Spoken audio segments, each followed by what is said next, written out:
Hey, good afternoon. What's going on? This is your girl, Lucinda Cross, Chief Activator of Activate Worldwide and the founder of Activate Your Life, Inc., where the brand We Nation comes from. I'm coming back to you live with another 5-minute quick tip on just securing the sponsorship bag, but it's also helping, these tips are also designed to help you think out of the box.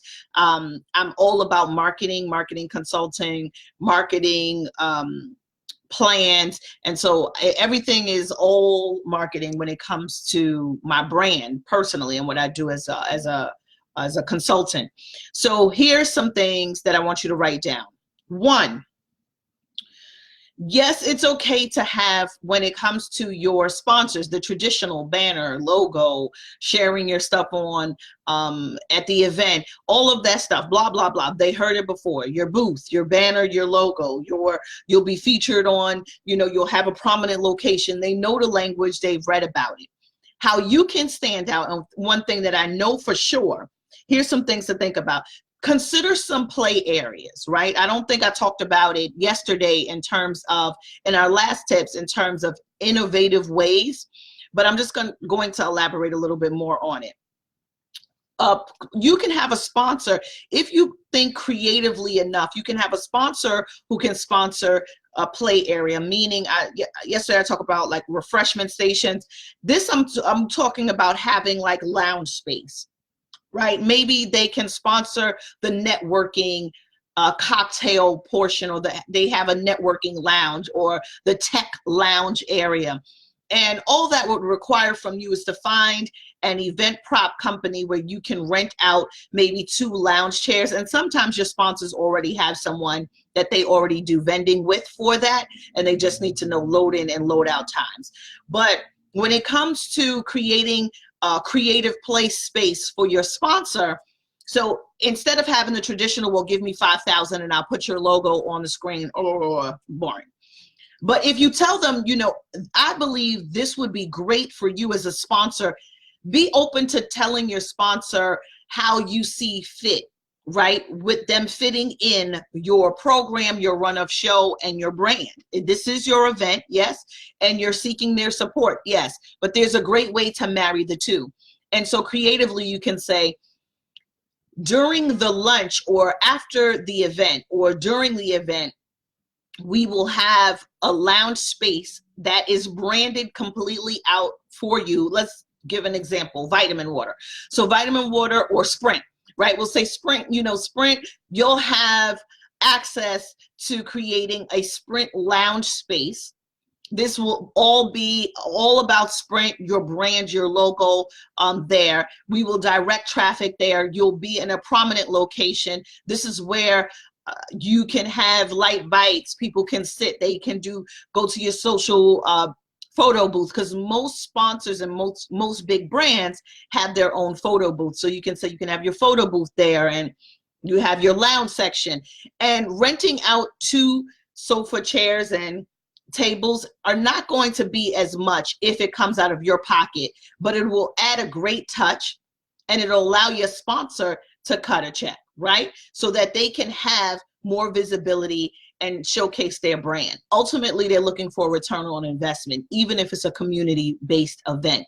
So thinking about creating play stations, play areas for your sponsors, and putting that in your sponsorship deck, and identifying, if instead of having a keynote for those 2 hours, I allow this sponsor to control the networking lounge space, and people are able to eat and go to the photo booths and sit at the lounge and check out what's going on with Sprint, or check out what's going on with Verizon. And here's the thing, even when it comes to sponsors, think about, you don't have to necessarily go to a Verizon or a Sprint. You can go to a Metro PCS. You can go to, you know what I'm saying? So back to the point, number 1, consider ways that you can create play areas, play stations, where sponsors can contribute and cut a check to own space and real estate at your event.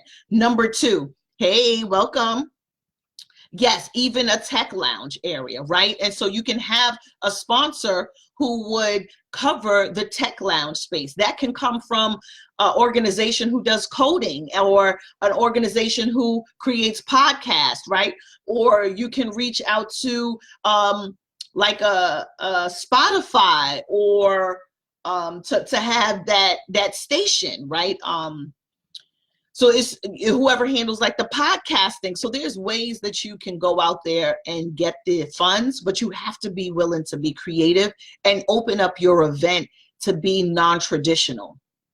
And if you're open to being non-traditional, then your language will change, and it'll be more appealing to your sponsors to see fit on how they can play. So where they're not looking at you as just another empowerment event, wellness event, financial event, women's event, they are looking at it like, wow, we can have a really great space. This will look great on photos. We'll be able to get a return on our investment. There's carved out time in the agenda for me as a sponsor to connect with those who are in the building. This is great. And that's the thing. This can work if you have 50 people. This can work if you have 100.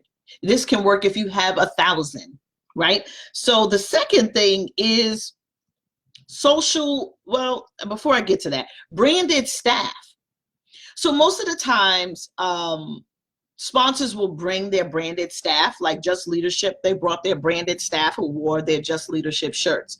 What was so cool was the fact that our We Nation shirts were not delivered yet. And our ambassadors threw on the sponsor's shirt. So now our ambassadors, if you look at our photos, are wearing the branded sponsored shirts. So you can also pitch that to say, if there is a t-shirt sponsor you're going after, if there is a sponsor that you already have, you can add that as one of the line items. We will have branded ambassadors wearing your logo on stage, greeting the people, representing your brand and representing our company's brand. How dope is that? The third thing is thinking about, I put social media manners, but I really want to go into the charity side. So maybe I'll let social media be a bonus. So in terms of the charity side, it is always a great idea to tie in the community and what's going on in the community to your event and for your sponsors. So where you're saying at this event, this can be something that is placed in the notes, something that's placed as you share on your one pager about the event. Yes, you do need to have a sponsorship deck, and we'll talk about how many pages that should be in another tip, how many pages, what you should have on it, but you also need a one pager for your event. And I'll share what my one pager says on it so you can see what that is. So on your one pager, that gives the overall synopsis of your event, the summary of your event. It should also highlight how you are tying in a charity or the community in your event. We are, donating to Girls Inc. We are supporting the rebuilding of the playground for the Boys and Girls Club. We are, you know what I'm saying? So come up with that charity line item, star it, and put it on your summary sheet. Brilliant idea. Shows the give back effect, and not that you're just looking to take their money because you decided to put on this highly over the top expensive event that you couldn't cash the check for, cut a check for. So why is this trying to log me out? Okay, so you want to show them that you still are providing value, and tying in a charity or community event on your one sheeter for your sponsors is key. Highlighting that on social media is also key. So when I said social media manners, sponsors are looking for more than just a shout out on Twitter, Instagram, and Facebook. How you can also do social media manners when it comes to sponsors and really securing that sponsorship bag is maybe showing them that you are running some sort of campaign online or supporting this particular charity as a result of your event.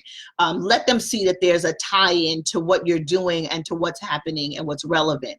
Sponsors, corporate sponsors, love to tie into charity events. You don't necessarily need to be a 501c3 or nonprofit in order to obtain sponsorship for your event. That's not the truth. I have obtained sponsorship for my for-profit, and I've obtained sponsorship for my nonprofit 501c3.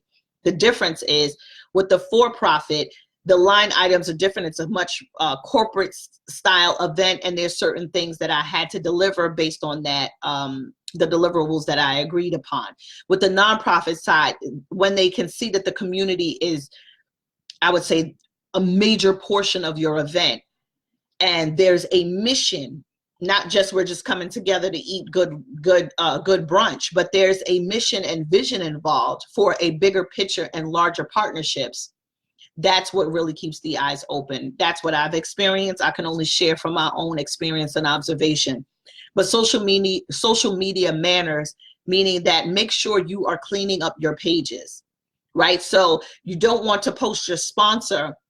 You don't want to say, hey, you know, so glad that I have Delta. And then the next post is, you know, this mofo didn't come home. He needs to, you know, so we have to have a level of consistency when it comes to our social media, especially if our brands are connected to what we're doing. If your brand is connected to your event, your name, your organization, have some sort of social media manner so that you are walking the talk, talking the walk, and they're able to see there's a level of consistency.